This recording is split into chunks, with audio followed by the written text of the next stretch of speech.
Okay, Thad, thank you very much for coming to the podcast, for taking the time.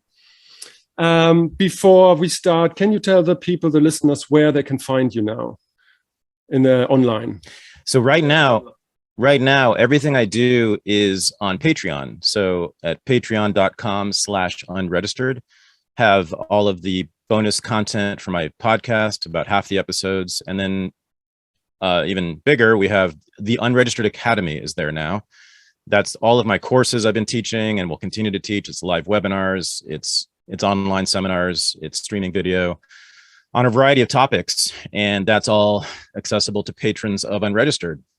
Right. Something special coming up soon? Oh, we have lots of things coming up. We have conferences on all sorts of things. We had a conference on the politics of COVID. We have a conference coming up on transhumanism. Then we have a course on the JFK assassination. Oh, really? All sorts of things happening. Did you like the documentary from Oliver Stone? Oh no, it's terrible. No, okay. We have some people coming in for the conference who are actual academic scholars who have uncovered some new information and have made a new argument about the JFK assassination. So it's a whole new thing. It's much more serious, I think, than Stone. Super interesting. Okay, so let's talk about guns then, right? Okay. Yeah. Because as a European, I have a somewhat different perspective, obviously, to the whole gun issue. Mostly because I have no skin in the game, right?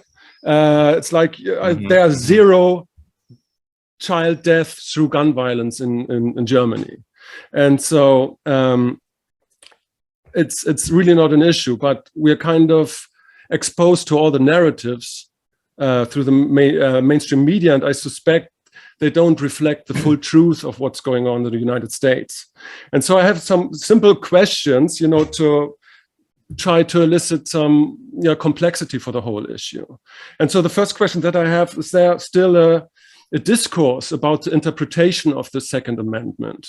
Or is that a fixed thing? It's like, or is there still an academic discourse of what that means and what has been said?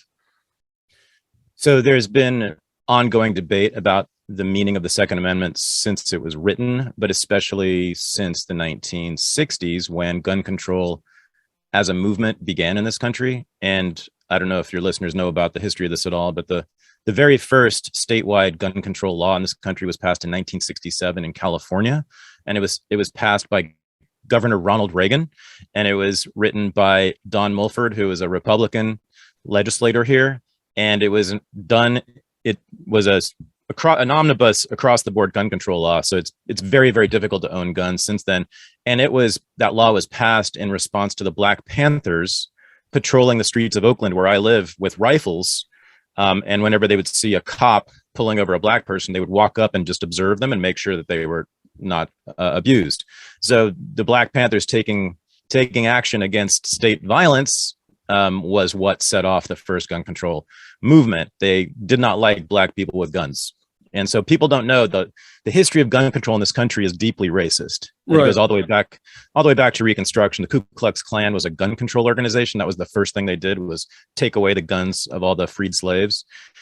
And so then there's the Michael Belisle controversy about 20 years ago. He's a historian who basically fabricated evidence to suggest that the original intention of the Second Amendment was to control guns. It was not to have for people to be free to own guns. He was debunked. He was actually, I think he was fired from his position as a professor. Right. So I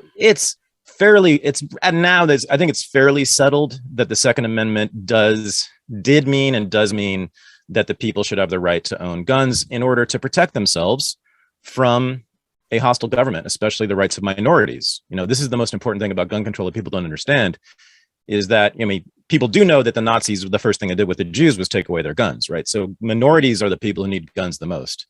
When you have a population in which there are no guns, minorities will get crushed even more easily by the majority. All right. Okay. So let's go back to the amendment, because I was reading up on the Constitution and the Bill of Rights, and I read a couple of amendments.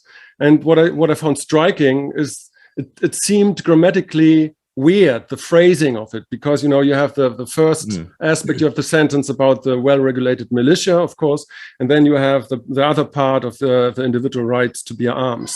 And so they are like, for my non-American mind, there are like two interpretations of that. You know, the second part of the sentence being explanatory for the first one, you know, the individual as being part of the militia, or you have the militia and the rights for the individual. You know, so that's what I mean. It's grammatically weird to me to read that. Yeah.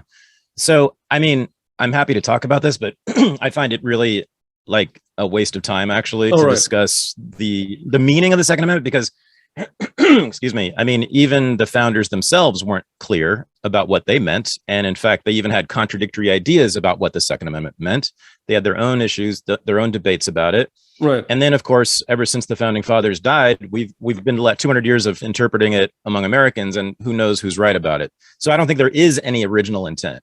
I mean, I don't think Thomas Jefferson's head is discernible in that way. You know, I don't think we can say precisely what he meant by that. But I do know this. I mean, the founding fathers were surprisingly sympathetic to the rights of a local population using arms to defend itself against oppression. So, but did they really want the American citizens, American people after the revolution to be ever ready to rise up against their new rulers in Washington, D.C.? I doubt it. So I really don't know what Jefferson thought and what the founders thought about this. And so I don't care. I mean, we can never prove it. Right. We can never prove it. What was actually, if we brought Thomas Jefferson back, you know, from the dead, would he say exactly what it means and how it applies to AR-15s? No, he would have no idea. So I don't care. I mean, I think the most important, the most interesting aspect of it is what people on the right have been saying for a while, which is that it's not about hunting. It's not about freedom. It's not about that. It is about, again, it is about the ability of the people, and particularly minority populations, to defend themselves against the oppression of a government. And that's a very powerful argument. I mean, a lot of people on the left sort of make fun of that, which is ironic because a lot of leftists are revolutionaries. Right. I learned to support gun rights from a communist when I was a child. My parents were friends with a communist. They were communists too, and he had a pistol. And I thought that was very strange. And he explained to me, he said, we need guns for the revolution, of course. So the far left knows about this, and the right wing has known about it for a long time. Here's what it comes down to. I mean, I think that in Europe, since you've had basically nonstop gun control for forever, since guns were invented, essentially, that's just always been a part of the culture. It's the air you breathe. Exactly. Mm-hmm. And we haven't had that in the United States. Now, what people will immediately tell you about the difference in the political cultures of Europe and the United States is that in Europe, I believe in general, there's much more merger of the individual identity with the state. There's much more compliance with the state. There's much more acceptance of a large state controlling intimate aspects of people's lives, right? I think there's just people in Europe are much more comfortable with that. There's very little libertarian tradition in Europe. I can't even think of a prominent libertarian on the continent. There's maybe a handful in the UK. So it just doesn't happen. And I think that's in part because guns have never been allowed. And so that's never been even in the minds of people. But given the fact that guns are so woven into the social fabric of American life, the politics, economics, idiosyncrasies, ideologies, even entertainment. Does it even make sense to try to ban guns? Because it seems to me like equally impossible as to ban cars or something.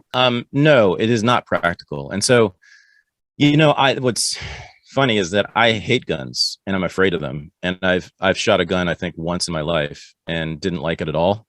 So I don't love the fact that I live in a country in which there are mass shootings on a regular basis. I don't love living in a country in which a large portion of the population owns guns. I kind of wish I was born in Europe. I kind of wish I was born into that culture in which I don't have to worry about guns. or mass shootings in general.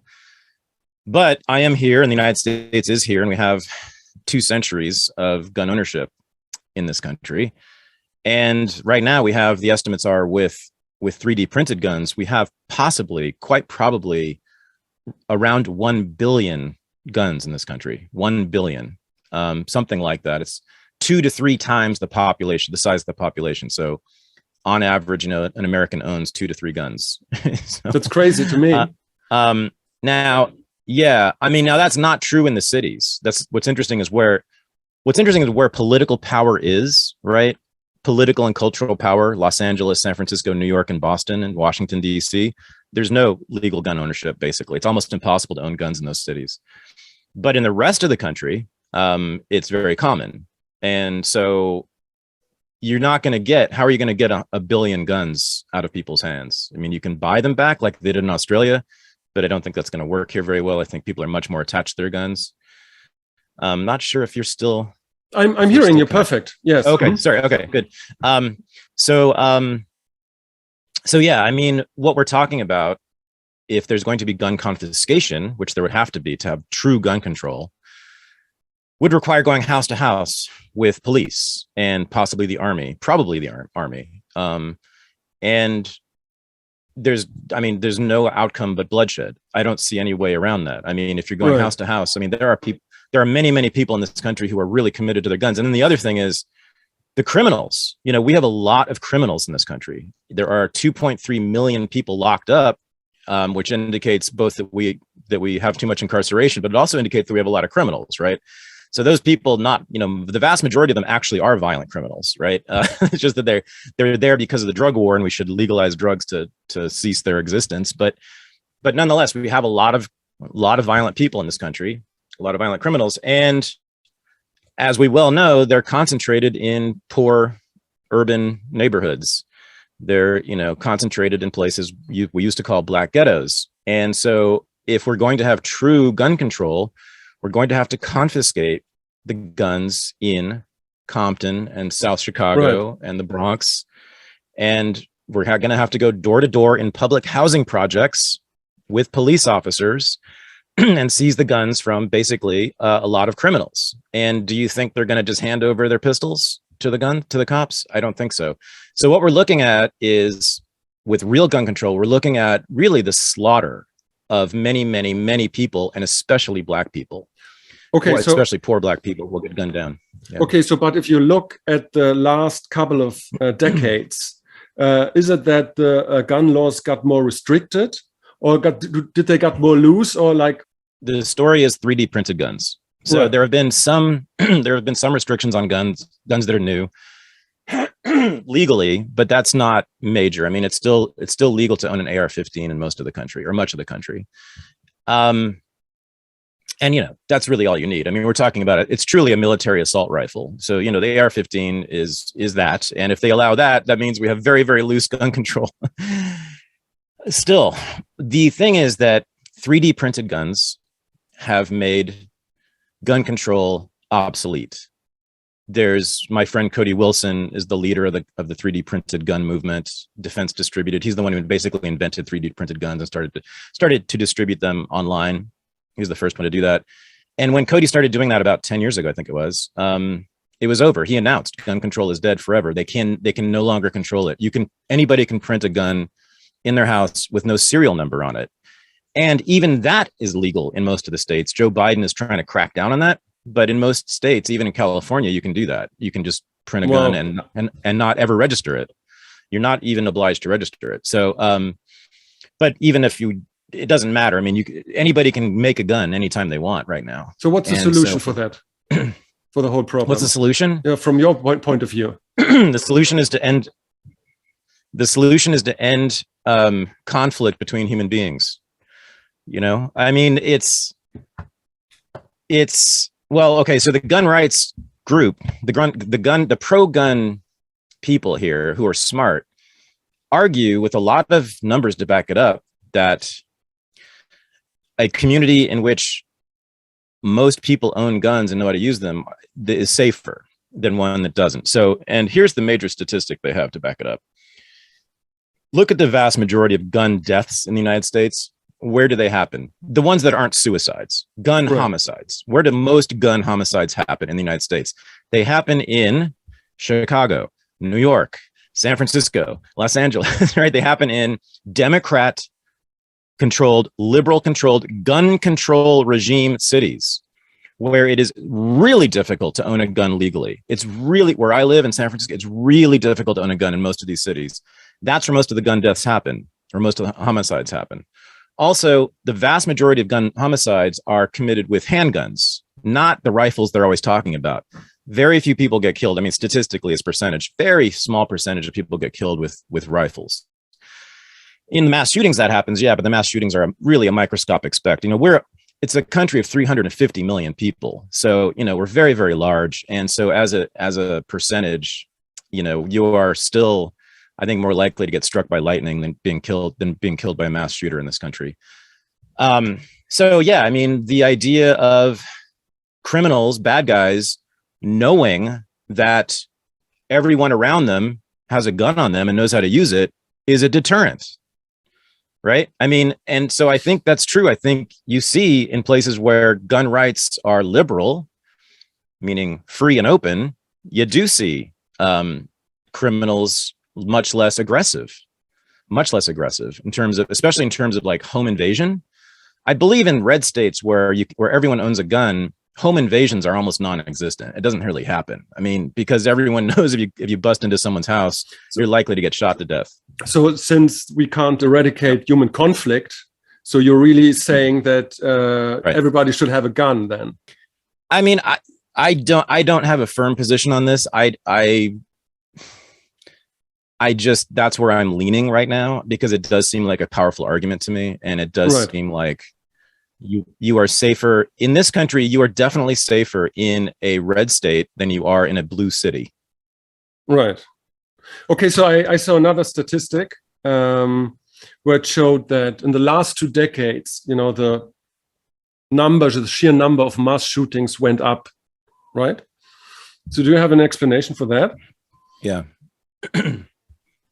What happened so that? Oh, yes. Well, I mean, who knows? I mean, this is the big question. We saw a spike in violence in the last 2 years. We all know why that is, because of the lockdowns. But there was a spike before that, as you were saying, sort of, or a rise in gun deaths before that. I mean, I saw the 50s, the 50s till the 70s, 80s, 90s. That was kind of constant, and then in the last 2 decades, it went, up pretty high. And so I was wondering, what do you think? What's the reason? It went up. Again, it went up, but again, the percentage of Americans who have been killed in a mass shooting is almost statistically insignificant. I mean, your chances of getting killed by a mass shooter in this country, again, they're about the same as dying in a plane crash. It's very, very, very rare. It's not the media. Of course, it seems like it's much more common, right? Because the media reports on all of it and it's sensational, and people in Europe especially are horrified by it, and that's all they talk about. So it seems to people from the outside that every time I walk down the street, I've got to duck, under gunfire, but that's not quite how it is. Why do we have an increase in mass shootings, even though it's not common in our country? We have speculated guesses. I mean, speculative guesses on that.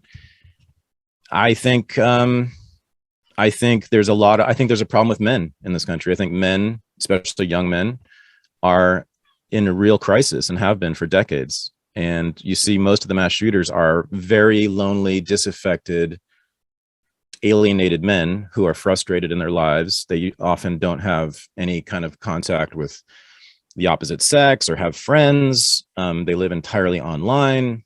Right. And I think we've been attacking masculinity in this country since the 1960s. It's really not okay to express masculinity, for men to express their sexual desire. And meanwhile, women are taking over the colleges. It's very difficult for a lot of young men to get into college.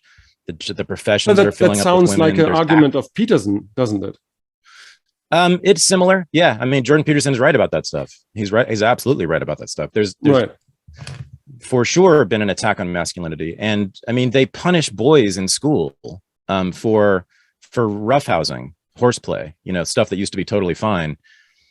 And basically they valorize the feminine. They valorize the gender neutral. There's no valorization of masculinity. It's only denigrated. Right. And I mean, especially if you live in one of these blue cities, one of these liberal cities like I do. But then the economy has also shifted. I mean, there is active discrimination against white men.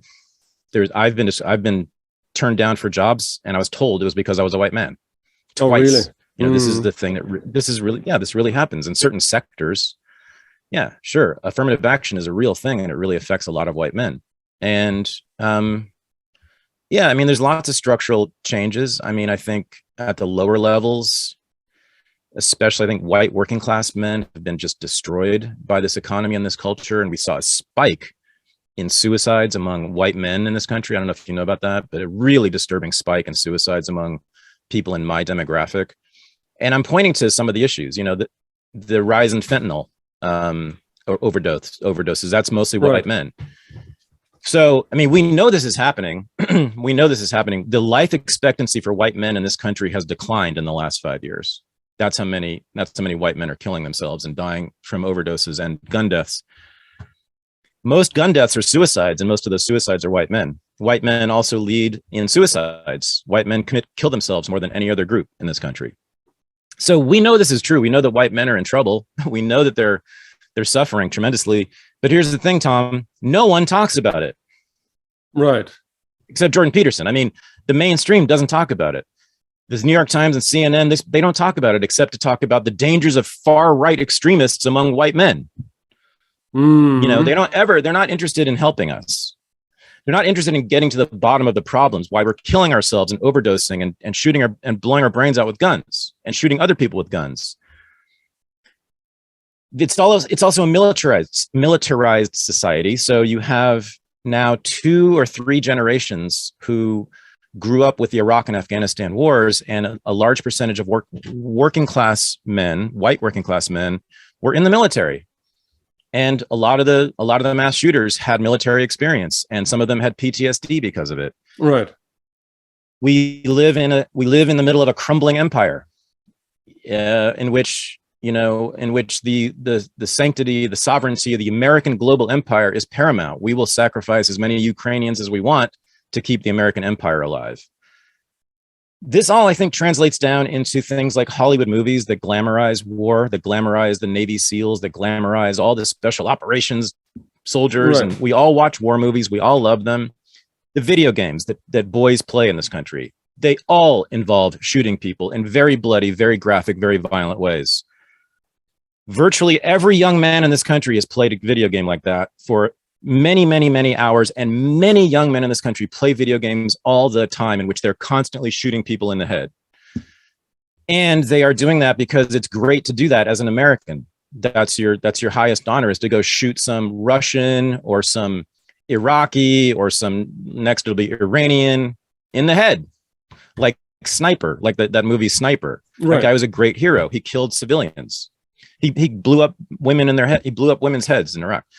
So it's a culture of violence that comes from the top down. This is an imperial nation. It always has been. That's why we love football so much. The metaphor for football is war. And so, I mean, I saw a list of all, the schools that were attacked through mass shootings, right? A staggering amount of schools were attacked. Mm. And so maybe that may be a dumb question. But why aren't they better protected against incidents? Because everybody knows that will happen. So first of all, the number you saw is fake. That's been debunked. It's been debunked by a few different outlets. The number of mass school shootings is grossly inflated. It's I don't know, they count. Anytime a gun goes off anywhere near a school, they count that as a school shooting now. Oh, okay. You should look into it. It's grossly inflated. School shootings happen. They certainly happen, obviously, and they happen way too much, but way less than we're led to believe. Yeah, it's not. I'm not sure it's even risen, the number of school shootings. Oh, really? In the last 10 years? Yeah, I don't think so. But you can see there's Reason magazine debunked this, and then I think the Heritage Foundation debunked it as well. You guys can look into that. Okay, so because we wanted to, your question was, sorry. No, because we wanted to keep it short. But there's one additional question I wanted to ask because in the West, in Europe, it's created this boogeyman of the Republican Army moving to the right and the Christian right, and the Grand Canyon between these two kinds of America. Is that also fake? Or are there reasonable Republicans? Or is everything moving to the hard right? So what's your broad take on the political landscape of the United States right now? Well, okay, so what we have coming is the midterm elections, and pretty much everyone is predicting a Republican landslide.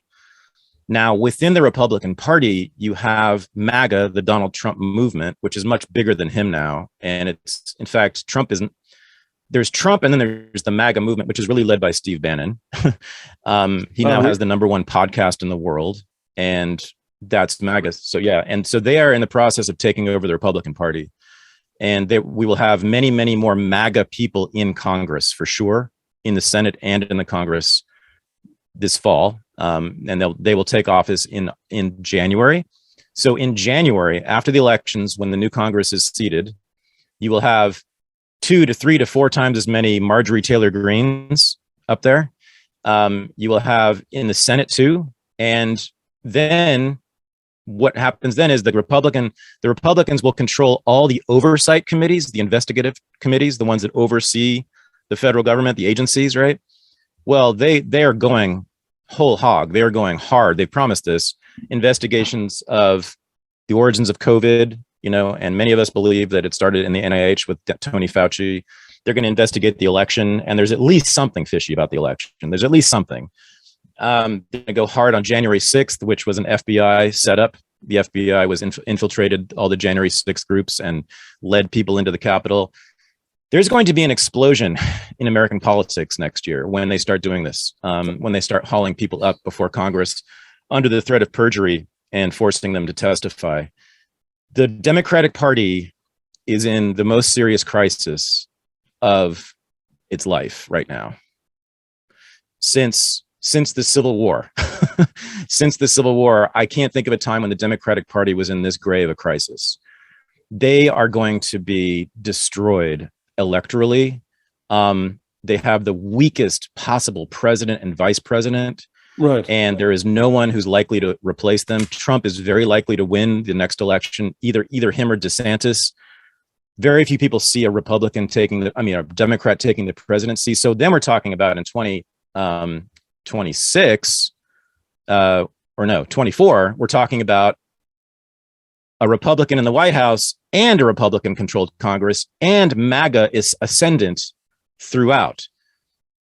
That's a sea change in American politics. I don't know how long it will last because I don't think that most Americans share all of their politics, but it is a sea change coming. There is a sea change coming.